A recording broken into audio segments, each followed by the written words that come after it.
اعوذ باللہ سمیع العلیم من الشیطان الرجیم بسم اللہ الرحمن الرحیم اللہم صلی علی محمد وعلی آل محمد کما صلیت علی ابراہیم وعلی آل ابراہیم انک حمید مجید اللہم بارک علی محمد وعلی آل محمد کما بارکت وعلی آل ابراہیم انک حمید مجید۔ السلام علیکم ورحمۃ اللہ وبرکاتہ۔ آج کی میری ویڈیو کا ٹاپک نبی کریم صلی اللہ علیہ وآلہ وسلم کی خوش مزاجی کے بارے میں ہے۔ ہمارے پیارے نبی حضرت محمد مصطفیٰ صلی اللہ علیہ وآلہ وسلم انتہائی ہنسمکھ اور خوش مزاج تھے۔ آپ صلی اللہ علیہ وآلہ وسلم کبھی کبھی لوگوں سے ہنسی مذاق کر لیتے تھے، لیکن آپ صلی اللہ علیہ وآلہ وسلم کا ہنسی مذاق بہت پاکیزہ اور پیارا ہوتا تھا اور جھوٹ پر مبنی نہیں ہوتا تھا، یعنی آپ اگر مذاق بھی کرتے تھے تو اس میں سچائی کا ایلیمنٹ ہوتا تھا۔ ایک بار ایک نابینا شخص آپ صلی اللہ علیہ وآلہ وسلم کی خدمت میں حاضر ہوئے اور عرض کیا، اے اللہ کے رسول صلی اللہ علیہ وآلہ وسلم، کیا میں جنت میں داخل ہو سکوں گا؟ آپ صلی اللہ علیہ وآلہ وسلم نے فرمایا، نہیں بھائی، کوئی اندھا جنت میں نہ جائے گا۔ وہ نابینا رونے لگے۔ آپ صلی اللہ علیہ وآلہ وسلم مسکرائے اور فرمایا، بھائی، کوئی اندھا ہونے کی حالت میں جنت میں داخل نہ ہوگا، بلکہ سب کی آنکھیں روشن ہوں گی۔ یہ سن کر وہ خوش ہو گئے۔ اسی طرح ایک مرتبہ ایک بوڑھی صحابیہ رضی اللہ تعالیٰ عنہ آپ صلی اللہ علیہ وآلہ وسلم کی خدمت میں حاضر ہوئیں اور آپ صلی اللہ علیہ وآلہ وسلم سے درخواست کی کہ میرے لیے جنت کی دعا کریں۔ آپ صلی اللہ علیہ وآلہ وسلم نے فرمایا، کوئی بوڑھی عورت جنت میں نہ جائے گی۔ وہ رونے لگی۔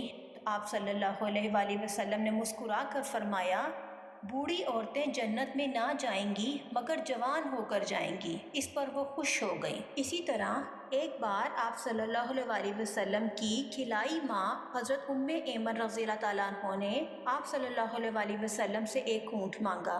آپ صلی اللہ علیہ وآلہ وسلم نے فرمایا، میں اونٹ کا بچہ دوں گا۔ انہوں نے عرض کیا، میں اونٹ کا بچہ لے کر کیا کروں گی؟ تو آپ صلی اللہ علیہ وسلم نے فرمایا، میں تو آپ کو اونٹ کا بچہ ہی دوں گا۔ اس پر وہ غمزدہ ہو گئی تو آپ صلی اللہ علیہ وسلم نے خادم کو اشارہ کیا۔ انہوں نے ایک جوان اونٹ لا کر حضرت ایمن رضی اللہ تعالیٰ عنہ کے سپرد کر دیا۔ اب آپ صلی اللہ علیہ وسلم نے مسکرا کر فرمایا، کیا یہ اونٹ کا بچہ نہیں؟ ہر اونٹ کا بچہ ہی تو ہوتا ہے۔ یہ سن کر وہ مسکرا دی۔ ایک بار ایک صحابیہ رضی اللہ تعالیٰ عنہ نے حاضر ہو کر درخواست کی، یا رسول اللہ، میرا شوہر بیمار ہے، اس کی صحت کے لیے دعا فرمائیں۔ آپ صلی اللہ علیہ وسلم نے فرمایا، تمہارا خاوند وہی ہے جس کی آنکھ میں سفیدی ہے؟ وہ حیران ہو گئیں اور گھر جا کر اپنے خاوند کی آنکھ کھول کر دیکھنے لگی۔ ان کے خاوند نے پوچھا، کیا بات ہے؟ کہنے لگی، رسول اللہ صلی اللہ علیہ وسلم نے فرمایا ہے کہ تمہارے خاوند کی آنکھ میں سفیدی ہے۔ وہ ہنس پڑے اور کہنے لگے، کیا کوئی ایسا آدمی بھی ہے جس کی آنکھ میں سفیدی نہ ہو؟ اب وہ رسول پاک صلی اللہ علیہ وسلم کے مذاق کو سمجھیں۔ آپ صلی اللہ علیہ وسلم کا مقصد ان کے شوہر کو خوش کرنا تھا۔ ہمارے رسول پاک صلی اللہ علیہ وسلم بڑے خوش اخلاق اور نرم مزاج تھے۔ آپ صلی اللہ علیہ وسلم کبھی کسی کا دل نہیں دکھاتے تھے اور ہر ایک سے بڑی محبت اور نرمی سے گفتگو فرماتے تھے۔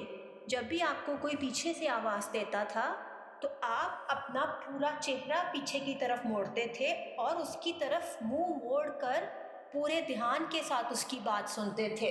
ایسے نہیں ہوتا تھا کہ اگر آپ کو کوئی آواز دے رہا تو آپ چلتے چلتے اس کو جواب دیتے، بلکہ آپ بڑی محبت سے پیچھے مڑ کے اور اس کی بات کو سن کر پھر اس کو جواب دیا کرتے تھے۔ اور آپ صلی اللہ علیہ وسلم کا چہرہ مبارک ہر وقت کھلا رہتا تھا۔ زبان مبارک میں اتنی مٹھاس تھی کہ ہر ایک کا دل موہ لیتی تھی۔ ایک مرتبہ ایک شخص آپ صلی اللہ علیہ وسلم کے دروازے پر حاضر ہوئے اور اندر آنے کی اجازت چاہی۔ آپ صلی اللہ علیہ وسلم نے فرمایا، اسے اندر آنے دو، لیکن یہ اپنے قبیلے کا اچھا آدمی نہیں ہے۔ جب وہ اندر آیا تو آپ صلی اللہ علیہ وسلم اس سے بہت اچھی طرح سے پیش آئے، بڑی محبت اور نرمی سے گفتگو فرمائی۔ جب وہ چلا گیا، عائشہ صدیقہ رضی اللہ تعالیٰ عنہ نے حیران ہو کر پوچھا، یا رسول اللہ، آپ کے نزدیک تو وہ شخص اچھا نہیں تھا، لیکن آپ صلی اللہ علیہ وسلم نے اس کے ساتھ نہایت نرمی اور محبت سے گفتگو فرمائی ہے۔ تو آپ صلی اللہ علیہ وسلم نے فرمایا کہ اللہ کے نزدیک سب سے برا آدمی وہ ہے جس کی بد زبانی کی وجہ سے لوگ اس سے ملنا جلنا چھوڑ دیں۔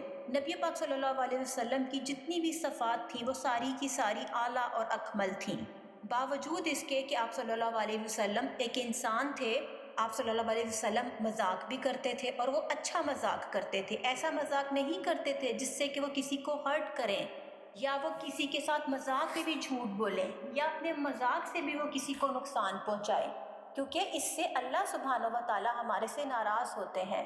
تو اگر ہم کسی کے ساتھ مذاق بھی کریں تو ہمیں ایسا مذاق نہیں کرنا چاہیے جس سے اس کو تکلیف پہنچے یا کوئی ایسی شرارت اس کے ساتھ کریں جس سے اس کو نقصان ہو یا ہمارا مذاق جو ہے وہ اس کی دل آزاری کا سبب بن جائے، کیونکہ یہ اچھے معاشرے کے آداب نہیں ہیں۔ اچھے معاشرے کے آداب یہی ہیں کہ ہم اگر کسی کے ساتھ مذاق بھی کریں تو وہ بھی اچھا ہو اور خوش اخلاقی اور خوش مزاجی کا دامن جو ہے وہ کبھی نہ چھوڑیں اور لوگوں کے ساتھ خدمت خلق کا جذبہ رکھیں اور خیر خواہی کا جذبہ رکھیں، ایک دوسرے کے ساتھ معاملات میں درستگی اختیار کریں اور دوسروں کا تمسخر نہ بنائیں، دوسروں کو برے القابات سے مت بلائیں، دوسروں کے بارے میں بدگمانی نہ رکھیں، غیبت نہ کریں، فحش کوئی نہ کریں، نہ ہی لوگوں پہ لعن طعن کریں یا تہمت و الزام اور تراشی کریں اور نہ ہی لوگوں سے حسد کریں، کیونکہ حسد تو انسان کی نیکیوں کو بھی دیمک کی طرح کھا جاتا ہے۔ تو آپ نے دیکھا کہ نبی پاک صلی اللہ علیہ وسلم انتہائی خوش مزاج تھے اور آپ نے کبھی بھی کسی کے ساتھ سختی سے بات نہیں کی تھی، آپ ہمیشہ لوگوں کے ساتھ نرمی سے بات کرتے، نرمی سے ان کے ساتھ پیش آتے تھے